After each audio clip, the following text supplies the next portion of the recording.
नमस्कार। देखिए, आज के इस वीडियो में हम लोग भारतीय संविधान के आर्टिकल 22 को पूरे डिटेल्स में पढ़ेंगे और उसको समझेंगे। आर्टिकल 22 जो है ये अरेस्ट डिटेंशन और प्रिवेंटिव डिटेंशन से संबंधित है।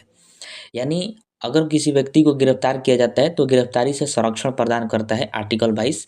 यह आर्टिकल बहुत ज़्यादा इंपॉर्टेंट है एग्जाम के पॉइंट ऑफ व्यू से भी, क्योंकि एग्जाम में इससे जो है प्रश्न पूछा जाता है और जनरल नॉलेज के लिए भी बहुत ज़्यादा ज़रूरी है। हर व्यक्ति को आर्टिकल 22 के बारे में जानना चाहिए, क्योंकि अगर मान लीजिए किसी व्यक्ति को पुलिस जो है गिरफ्तार कर लेती है तो फिर वहाँ पर उस व्यक्ति का क्या अधिकार रहेगा या फिर आपका क्या अधिकार रहेगा, ये आर्टिकल 22 में ही जानने को मिलता है, उसको पढ़ने को मिलता है। या फिर मान लीजिए कि किसी कारणवश आपको न्यायालय में जाना पड़े तो न्यायालय में आपका क्या क्या अधिकार हैं, वो सब के सब जो है आर्टिकल 22 में ही है।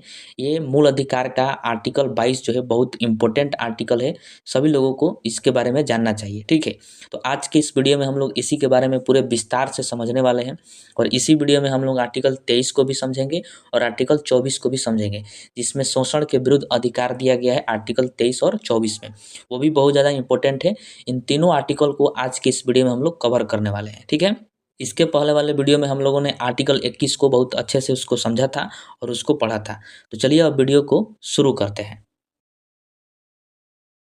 तो आइए अब हम आर्टिकल 22 को समझते हैं। देखिए, आर्टिकल 22 में कहा गया है निरोध एवं गिरफ्तारी से संरक्षण, यानी किसी भी गिरफ्तार व्यक्ति को संरक्षण प्रदान करता है आर्टिकल 22। ठीक है, अब देखिए सबसे पहले हम समझते हैं कि गिरफ्तारी जो है कितने तरह का होता है।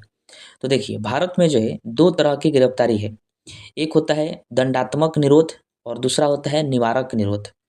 दंडात्मक निरोध का मतलब होता है कि पुलिस जो है अपराध के बाद किसी अपराधी को गिरफ्तार करती है तो उसको दंडात्मक निरोध कहा जाता है। और जब पुलिस किसी व्यक्ति को शक के आधार पर गिरफ्तार करती है तो उसको जो है निवारक निरोध कहा जाता है। यानी एक अपराध के बाद गिरफ्तारी होती है और एक अपराध के पहले ही गिरफ्तारी हो जाती है। तो भारत में दो तरह की गिरफ्तारी है, दोनों को आपको ध्यान में रखना है। ठीक है, इसको जो है एक-एक करके समझते हैं।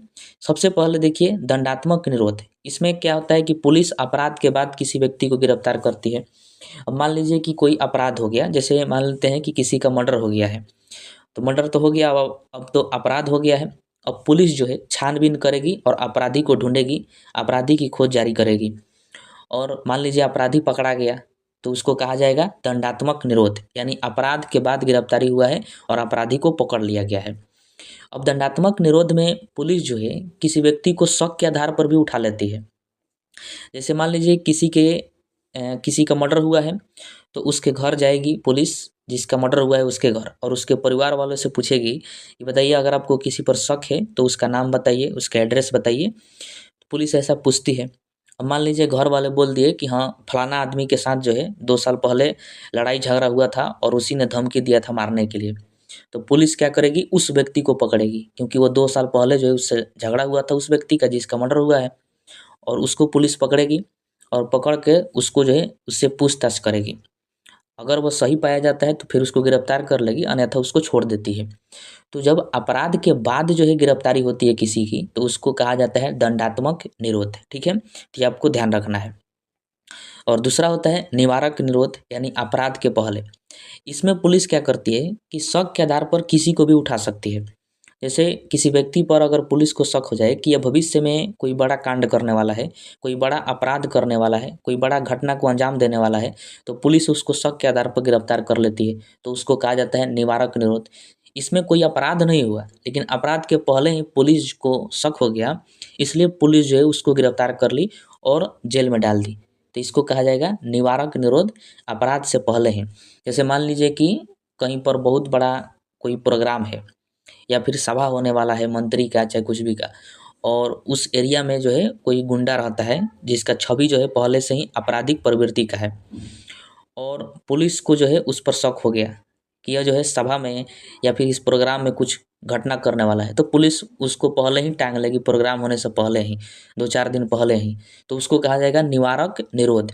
अभी अपराध वो नहीं किया था और ना ही वो भविष्य में कोई अपराध करने वाला था कि नहीं था, ऐसा कोई नहीं है, लेकिन उस पुलिस को शक हुआ और पुलिस उसको उठा के बंद कर दी। तो उसको कहा जाएगा निवारक निरोध, जो कि अपराध के पहले ही किसी व्यक्ति को गिरफ्तार कर लिया जाता है, किसी अपराधी को गिरफ्तार कर लिया जाता है शक के आधार पर, तो उसको कहते हैं। और दंडात्मक निरोध तब को पता है कि अपराध के बाद होगा। अगर कोई अपराध हो गया है तो पुलिस छानबीन करके उस अपराधी को पकड़ती है जो अपराध को अंजाम दिया है और उसको जेल में डाल देती है। ठीक है, तो गिरफ्तारी दो तरह का होता है, आपको दोनों समझ में आ गया। अब ये आर्टिकल 22 में जो है बहुत सारे सब क्लॉज हैं और सभी के सभी जो है बहुत ज़्यादा इंपॉर्टेंट है, उनको हम एक एक करके समझते हैं। देखिए आर्टिकल 22 में 7 ठो सब क्लॉज हैं और सातों के सातों जो है इंपॉर्टेंट है, हम लोग एक एक करके समझते हैं। आर्टिकल 22 के 1 में कहा गया है कि गिरफ्तार व्यक्ति को गिरफ्तारी का कारण बताना होगा। जब पुलिस किसी व्यक्ति को गिरफ्तार करने जाती है तो अरेस्ट वारंट लेकर जाती है, क्योंकि उसके खिलाफ जो है अरेस्ट वारंट जारी होता है पहले, तब जाके उसको गिरफ्तार किया जाता है। या फिर उस व्यक्ति को भी अधिकार होता है कि पुलिस से वो पूछ सकता है कि हमें किस कारण गिरफ्तार किया जा रहा है, हमने कौन सा अपराध किया है कि हमें गिरफ्तार कर रहे हैं, तो पुलिस को बताना पड़ेगा। क्योंकि आर्टिकल 22 के 1 में कहा गया है कि गिरफ्तार व्यक्ति को गिरफ्तारी का कारण बताना होगा, पुलिस को बताना होगा अगर वो व्यक्ति पूछता है तो। और इसी में कहा गया है कि गिरफ्तार व्यक्ति को अपने पसंद का अधिवक्ता भी चुनने का अधिकार है। मतलब अगर किसी अपराधी को पुलिस पकड़ती है, अरेस्ट करती है, तो उसको न्यायालय में प्रस्तुत करती है जज के सामने। तो जज के सामने अपने बात जो है वह स्वयं रख सकता है। अगर वह स्वयं नहीं रख सकता तो अपने पसंद का वकील रख सकता है। और उस पर जो है किसी प्रकार का ज़ोर ज़बरदस्ती नहीं है कि आप यही वकील रखिए, वो अपने पसंद का रख सकता है, जिसे भी चाहे उसे वो चुन सकता है। या फिर अगर वह चाहे तो स्वयं जो है अपने बात को प्रस्तुत कर सकता है जज के सामने कि हमने ऐसा नहीं किया है या फिर किया है, जो भी हो। मतलब पसंद का वकील रखने का भी अधिकार दिया गया है अपराधियों को। ठीक है, यही बात आर्टिकल 22 के 1 में कहा गया है। आर्टिकल 22 के 2 में कहा गया है कि गिरफ्तार व्यक्ति को 24 घंटे के अंदर मजिस्ट्रेट के सामने पेश करना होगा और इसमें यातायात और छुट्टी का समय नहीं जोड़ा जाएगा। जैसे पुलिस किसी अपराधी को गिरफ्तार करती है तो सबसे पहले उसको थाना में लाएगी और उसको 24 घंटा के अंदर, मतलब 24 घंटा भी नहीं लेना है, 24 घंटा के अंदर जो है मजिस्ट्रेट के सामने, यानी जो जिला में जज होते हैं उनके सामने पेश करना होता है। अगर 24 घंटा से अधिक हुआ तो फिर जो है पुलिस को फटकार लगता है कि इतना देर आप कर क्या रहे थे। और इसी में कहा गया है कि यातायात और छुट्टी का समय नहीं जोड़ा जाएगा। मतलब आने जाने का समय उसमें नहीं जोड़ा जाएगा और छुट्टी का समय नहीं जोड़ा जाएगा। जैसे किसी अपराधी को शनिवार को पकड़ा गया और उसको जो है रात भर पुलिस स्टेशन में रखा गया और अगला दिन जो है रविवार है और रविवार को दिन जो है न्यायालय बंद रहता है, तो फिर और एक दिन जो है उसको स्टेशन में रहना पड़ेगा और उसको सोमवार को जो है मजिस्ट्रेट के सामने पेश करेंगे। तो क्योंकि वो रविवार को छुट्टी था इसलिए छुट्टी का समय उसमें नहीं जोड़ा जाता है। वैसे तो 24 घंटा से अधिक हो जाएगा, इसलिए छुट्टी का समय नहीं जोड़ा जाता है। तो ऐसे अगर नॉर्मल दिन में किसी दिन गिरफ्तार किया गया है तो उसको 24 घंटे के अंदर मजिस्ट्रेट के सामने पेश करना होता है। यह बात जो है आर्टिकल 22 के 2 में कहा गया है। ऐसा नहीं है कि किसी व्यक्ति को, किसी अपराधी को गिरफ्तार कर लिए और उसको रात भर पुलिस स्टेशन में अन्हार कोठरी में रख दिए और मच्छर से कटवाएं, 4-5 दिन उसको भूखे प्यासे रख दिए। ऐसा नहीं कर सकते हैं, ये पुलिस को साफ साफ निर्देश दिया गया है। ठीक है, उसके बाद है आर्टिकल 22 का 3। इसमें कहा गया है कि शत्रु देश के गिरफ्तार व्यक्ति एवं निवारक निरोध के तहत गिरफ्तार व्यक्ति को आर्टिकल 22 का 1 और आर्टिकल 22 के 2 वाला अधिकार जो है प्राप्त नहीं होंगे। अब देखिए हमारा शत्रु देश कौन सा है, तो पाकिस्तान है।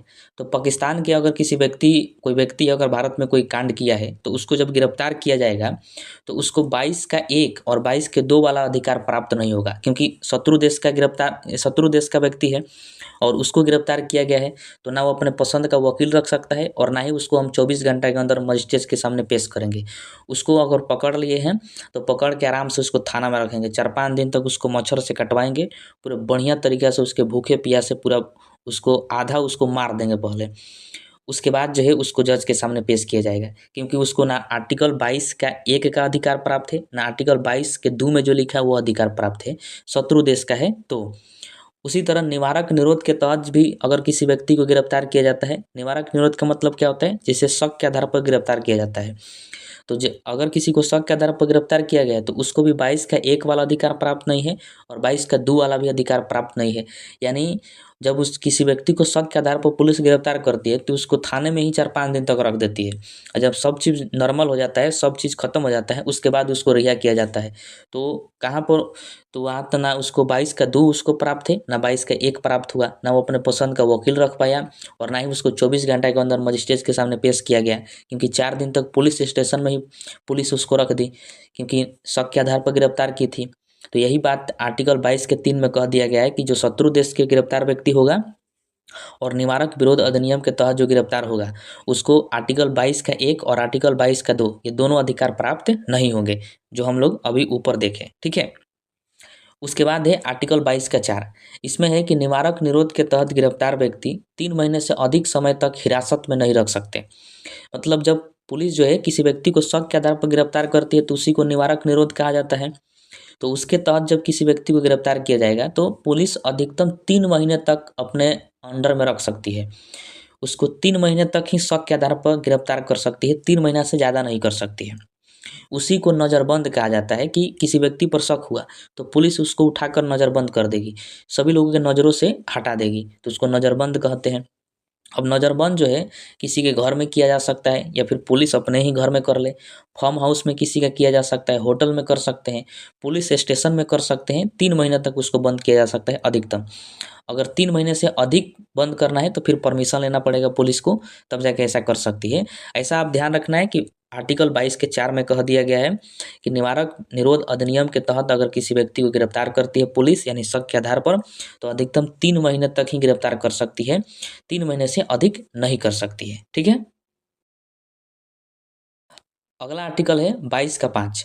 इसमें कहा गया है कि निवारक निरोध के तहत गिरफ्तार व्यक्ति को गिरफ्तारी का कारण बताना होगा। मतलब पुलिस जब किसी व्यक्ति को शक के आधार पर गिरफ्तार करेगी तो उसको कारण बताएगी कि आपको किस लिए गिरफ्तार कर रहे हैं।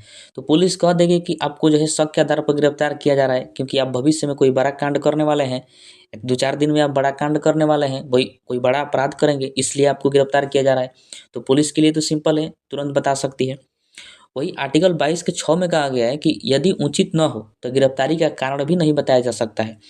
मतलब अगर पुलिस का मन है तो बता सकती है निवारक निरोध अधिनियम के तहत जिसको गिरफ्तार कर रही है उसको कि हम आपको शक के आधार पर गिरफ्तार कर रहे हैं। अगर पुलिस को मन नहीं है कि नहीं बताएंगे तो पुलिस जो है ऐसे ही टांग के बंद कर देगी जेल के अंदर, क्योंकि पुलिस का मन नहीं है। क्योंकि आर्टिकल 22 का 6 उनको उसको अधिकार दिया है कि अगर उचित हो तो आप बता सकते हैं गिरफ्तारी के कारण, अगर उचित नहीं है तो नहीं बता सकते हैं। और कब? जब निवारक निरोध अधिनियम के तहत गिरफ्तार कर रहे हैं तब। ठीक है, आर्टिकल 22 के साथ में है कि संसद को निवारक निरोध से संबंधित कानून बनाने का अधिकार प्राप्त है। वेरी वेरी इंपॉर्टेंट है, ये एग्जाम में पूछा गया है, आपको ध्यान रखना है। आपसे पूछेगा कि निवारक निरोध से संबंधित अगर कानून बनाना हो तो ये किसको अधिकार है बनाने का? तो संसद का, संसद ही बना सकती है इससे संबंधित कानून। और इसकी चर्चा किस में किया गया है? तो आर्टिकल 22 के साथ में किया गया है। अब देखिए संसद द्वारा जो है समय समय पर बहुत सारे निवारक निरोध कानून बनाए गए हैं। आइए हम उनको एक एक करके समझते हैं। और बहुत सारे कानून बने हैं, बहुत सारे इस कानून को जो है ख़त्म कर दिया गया है। तो उन सबको हम देखेंगे कि कौन वर्तमान में है और कौन कौन से थे जिनको ख़त्म कर दिया गया। देखिए, निवारक निरोध अधिनियम का मतलब होता है कि पुलिस जो है किसी भी व्यक्ति को शक के आधार पर गिरफ्तार करेगी। तो ये जितने हैं इन सब में पुलिस जो है किसी भी व्यक्ति को शक के आधार पर ही गिरफ्तार करती है। तो ये अलग-अलग क्षेत्रों के लिए हैं। जैसे पहला है निवारक निरोध अधिनियम 1950। ये भारत का पहला निवारक निरोध अधिनियम है, वेरी वेरी इंपॉर्टेंट है। कई बार एग्जाम में पूछा गया है कि भारत का पहला निवारक निरोध अधिनियम कब आया था? तो 1950 में आया था।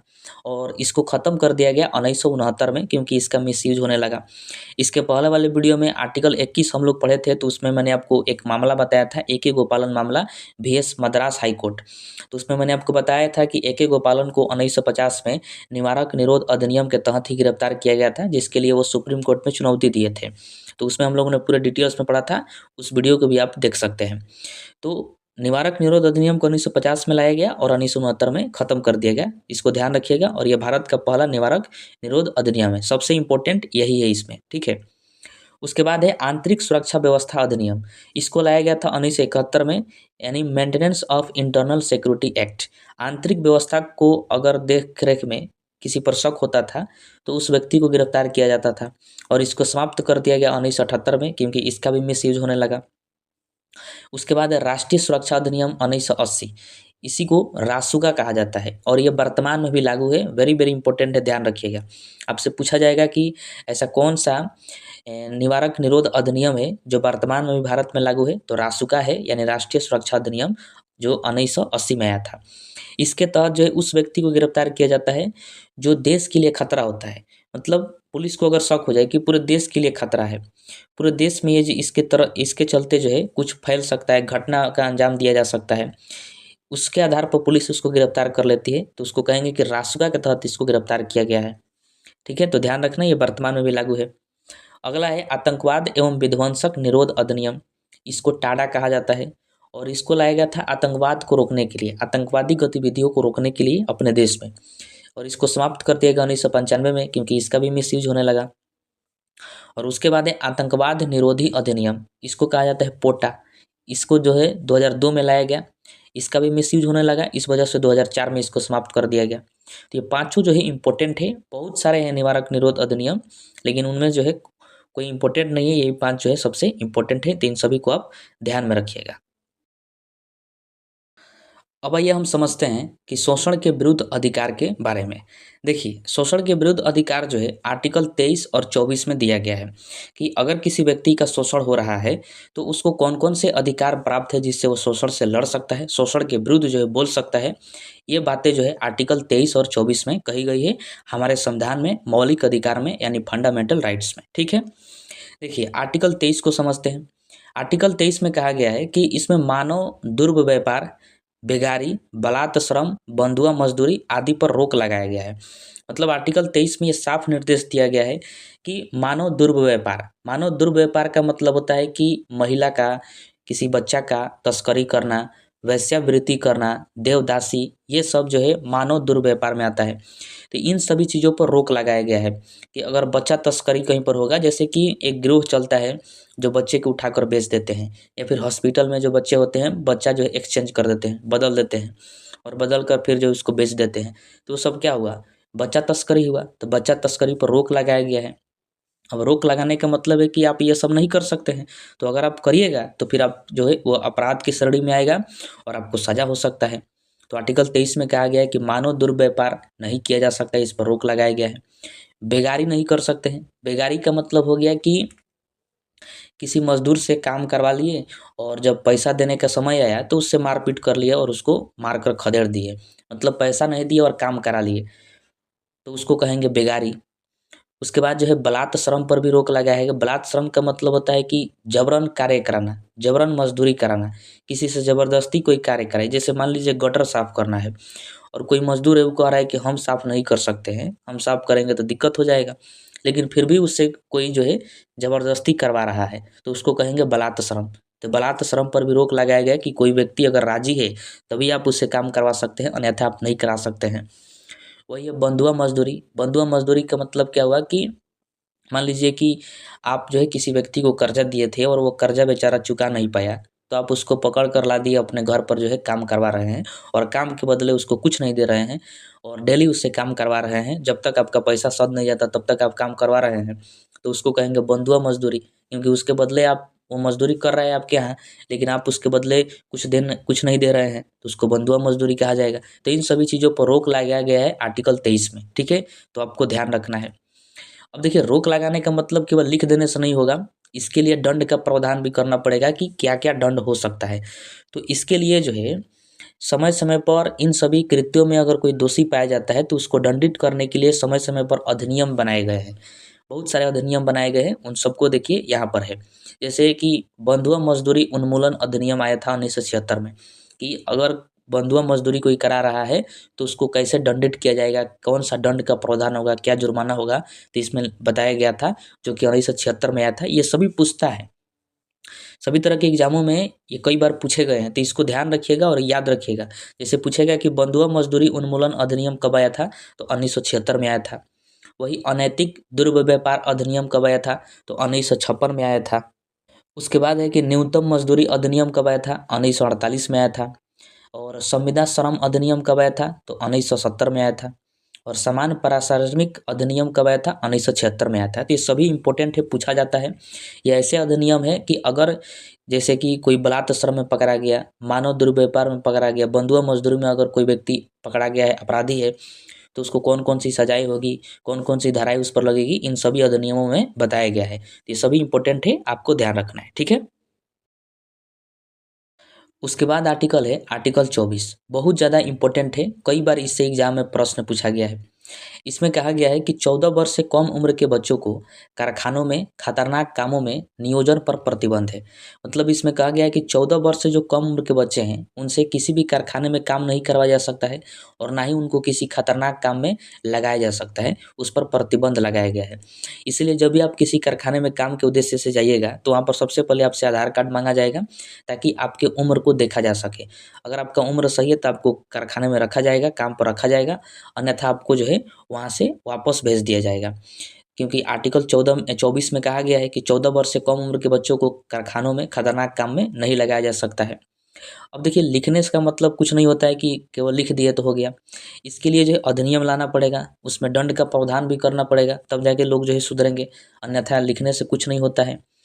इसीलिए जो है बाल एवं किशोर श्रम अधिनियम आया 1986 में, और इसमें कहा गया कि 6 से 14 वर्ष के जो बच्चे हैं, उनसे किसी भी प्रकार का व्यवसाय कराने पर प्रतिबंध है। मतलब 6 से लेकर 14 वर्ष के जो भी बच्चे होंगे, उनसे किसी भी तरह का आप काम नहीं करवा सकते हैं, चाहे कोई भी काम हो, क्योंकि उनका पढ़ने का उम्र है और सरकार उनको फ्री में पढ़ाती है। क्योंकि हम लोग पढ़ चुके हैं, आर्टिकल 21 के क में जो है कहा गया था कि 6 से 14 वर्ष के बच्चों को निःशुल्क शिक्षा की व्यवस्था है, तो उनके पढ़ने का उम्र है, तो आप काम क्यों करवाइएगा। इसलिए इस अधिनियम में कह दिया गया कि अगर आप इसमें दोषी पाए जाते हैं, तो फिर आपको दंडित किया जाएगा, आपको सज़ा हो सकता है। लेकिन फिर देखिए कि इस अधिनियम को संशोधित किया गया 2016 में, बाल एवं किशोर श्रम अधिनियम 2016 लाया गया, और इसमें भी वही बात था कि 6 से 14 वर्ष के बच्चों को किसी भी प्रकार का व्यवसाय कराने पर प्रतिबंध था। लेकिन इसमें एक और बात जोड़ा गया, साथ ही इसमें जो है 14 से 18 वर्ष तक के किशोर को कोई भी खदान, कारखाना आदि में खतरनाक कार्य पर रोक लगाया गया। मतलब 6 से 14 वर्ष के जो बच्चे होंगे, उनसे तो आप कोई भी कार्य नहीं करवा सकते हैं। अब 14 वर्ष से ऊपर के जो बच्चे हैं, उनसे आप काम करवा सकते हैं, लेकिन नॉर्मल काम करवा सकते हैं। 14 से लेके 18 वर्ष के जो बीच के बच्चे हैं, उनसे आप नॉर्मल काम करवा सकते हैं, लेकिन आप उनसे खतरनाक काम कोई नहीं करवा सकते हैं। जैसे खदान में लगा दिए, किसी कारखाने में लगा दिए जिसमें कोनो चीज़ जो है मैन्युफैक्चरिंग हो रहा है, उसमें आप लगा दिए, ऐसा आप नहीं कर सकते हैं, कोई भी खतरनाक कार्य में नहीं लगा सकते हैं, ठीक है। तो फिर से मैं आपको बता दूं कि इस अधिनियम में कहा गया था, बाल एवं किशोर श्रम अधिनियम में, कि 6 से लेके 14 वर्ष के बच्चे से जो है किसी भी तरह का आप काम नहीं करवा सकते हैं, कोई भी नॉर्मल काम भी नहीं करवा सकते हैं, अगर किसी बच्चे की उम्र 6 से लेके 14 वर्ष है तो। अब 14 वर्ष से ऊपर के बच्चे से आप काम करवा सकते हैं, लेकिन खतरनाक काम नहीं करवा सकते हैं, अगर उसका 18 वर्ष पार नहीं किया है उम्र तब तक। अगर 14 से लेकर 18 के बीच में उसका उम्र है, तो आप नॉर्मल काम करवाइए, लेकिन खतरनाक काम में आप नहीं लगा सकते हैं। इसी अधिनियम में कहा गया था, जो कि बाल एवं किशोर श्रम अधिनियम 2016 में आया था, ठीक है। तो इम्पोर्टेंट है, आपको ध्यान रखना है। अब देखिए, इसी अधिनियम में जो है घरेलू व्यवसाय में छूट दिया गया था। जैसे आप सोच सकते हैं कि क्या घर का भी कोई बच्चा काम नहीं कर सकता है, तो कर सकता है। तो घर के काम करने का भी समय सीमा है। जैसे अब ऐसा नहीं है कि पढ़ाई के समय में भी उसको काम पर लगा दिए।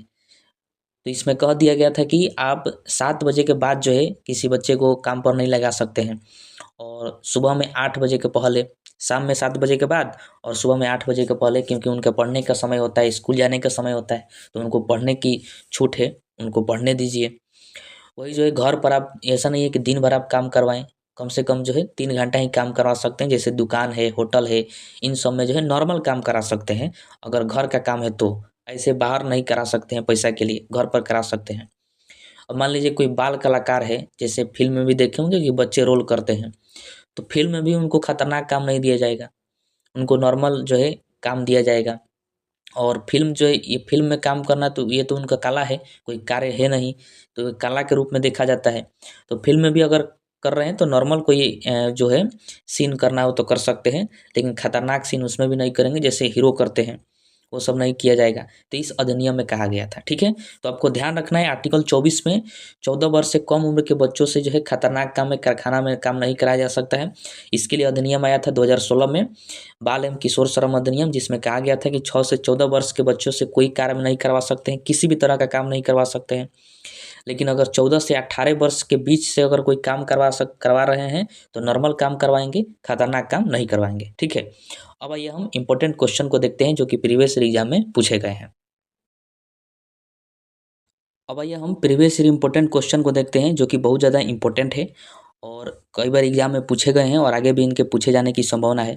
और जब मैं आपको पीडीएफ दूंगा पूरे पॉलिटी खत्म होने के बाद, तो उसमें और भी बहुत सारे जो है ऑब्जेक्टिव प्रश्न होंगे जो कि सभी एग्जामों के लिए महत्वपूर्ण होंगे। ठीक है, तो फिलहाल आप इस प्रश्न को देखिए। पहला प्रश्न कह रहा है कि भारतीय संविधान के किस अनुच्छेद में गिरफ्तारी से संरक्षण प्रदान किया गया है। तो मैंने आपको बताया था कि आर्टिकल 22 में जो है बहुत सारे सब क्लॉज है और उन सब में जो है गिरफ्तारी से संरक्षण दिया गया है अपराधियों को। तो इसका right answer option number A हो जाएगा, आर्टिकल 22। ठीक है, अगला प्रश्न है कि वर्तमान भारत में कौन सा निवारक निरोध कानून कार्यरत है। वेरी वेरी इंपॉर्टेंट है, ध्यान रखना है। तो मैंने आपको बहुत सारा निवारक निरोध अधिनियम बताया था, 5 ठो बताया था। उसमें मैंने आपको रासुका के बारे में बताया था, राष्ट्रीय सुरक्षा अधिनियम, जो कि 1980 में आया था और यह वर्तमान में भी लागू है। तो इसका right answer option number C हो जाएगा। अगला प्रश्न है कि मौलिक अधिकारों के अंतर्गत कौन सा अनुच्छेद बच्चों के शोषण से संबंधित है। तो बच्चों के शोषण से संबंधित है आर्टिकल 24। तो right answer option number C हो जाएगा। आर्टिकल 24 में अभी हम लोग पढ़ें कि इसमें कहा गया है कि 14 वर्ष से कम उम्र के बच्चों से खतरनाक काम, कारखाना में काम जो है नहीं कराया जा सकता है। तो इसका मतलब हुआ कि बच्चों के शोषण से रोक लगाया गया है, बच्चों के शोषण से संबंधित है आर्टिकल 24। तो right answer option number C हो जाएगा। उसके बाद प्रश्न है कि कारखानों अथवा खानों में कौन व्यक्ति नियुक्त नहीं किया जा सकता जब तक उसकी आयु कम से कम, मतलब किसी भी खतरनाक काम में अगर किसी व्यक्ति को लगाना है तो उसकी उम्र जो है कम से कम 18 वर्ष होना चाहिए। 18 वर्ष से नीचे होगा तो उसको जो है उस खतरनाक काम में, कारखाना में नहीं लगाया जा सकता है। जो बाल एवं किशोर श्रम अधिनियम 1986 हम लोग पढ़े, जिसमें कहा गया था कि 6 से लेकर 14 वर्ष के बच्चों से कोई काम नहीं करा सकते हैं और 14 से लेकर 18 वर्ष के बीच के जो बच्चे हैं उनसे काम आप करवाइए, लेकिन खतरनाक काम नहीं करवा सकते हैं। कोई कारखाना में काम नहीं करवा सकते हैं। अगर कारखाना में खतरनाक काम में लगाना है तो उसकी उम्र जो है 18 वर्ष से अधिक होनी चाहिए, कम से कम 18 वर्ष होनी चाहिए। तो इसका right answer option number C हो जाएगा। ठीक है, वीडियो कैसी लगी कमेंट में जो है ज़रूर बताइएगा और हम जो भी सुझाव देना चाहते हैं तो आप इसमें जो है सुझाव दे सकते हैं ताकि हम आगे जो है और सुधार करके वीडियो बना सकें।